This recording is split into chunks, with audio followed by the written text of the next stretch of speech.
Si vous êtes nouveau sur la chaîne, n'oubliez pas de vous abonner et d'activer la cloche de notification. On commence.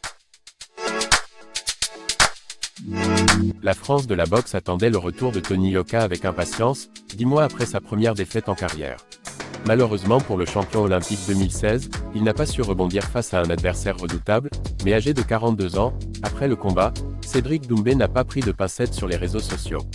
Tony Yoka reprenait sa conquête de la boxe mondiale ce samedi, 10 mois après son dernier combat et sa première défaite en carrière. Il avait donc énormément de choses à prouver dans le ring de l'Accor Arena de Bercy, face à un adversaire redoutable, mais vieillissant. En effet, à 42 ans, Carlos Takam n'est plus forcément le monstre qui a affronté Anthony Joshua en 2017. Et pourtant, malgré cette grande différence d'âge, malgré les dynamiques inverses des deux boxeurs, avec l'un qui approche de la retraite et l'autre qui rêve de ceinture au plus haut niveau, c'est bien le natif de Douala qui s'est imposé. Suite à une prestation magistrale et dominante, Carlos Takam a mis fin à une série de 2 défaites, mais plus importante encore, il a peut-être définitivement tué la hype Yoka.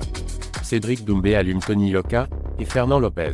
Toujours à l'affût d'une contre-performance chez les stars françaises, Cédric Doumbé était évidemment devant sa télé pour ce combattant attendu, et à l'annonce des résultats, il s'est rué sur Twitter pour donner son avis.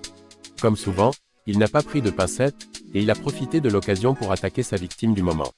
Tony Yoka et Cyril Gane, même combat selon Cédric Doumbé. Ce dernier était catégorique après la défaite surprenante du champion olympique 2016. Il doit se faire mal et découvrir les profondeurs pour passer un cap, et peut-être atteindre le top mondial. Avec ses similarités entre les deux poids lourds, l'occasion était trop belle pour ne pas lâcher un petit tacle à sa cible préférée du moment, Fernand Lopez. Après 2 défaites consécutives, Tony Yoka va sans doute se remettre en question et redoubler d'efforts pour s'améliorer. Pour Cédric Doumbé, la meilleure solution pour arriver au sommet est encore d'aller sous l'eau.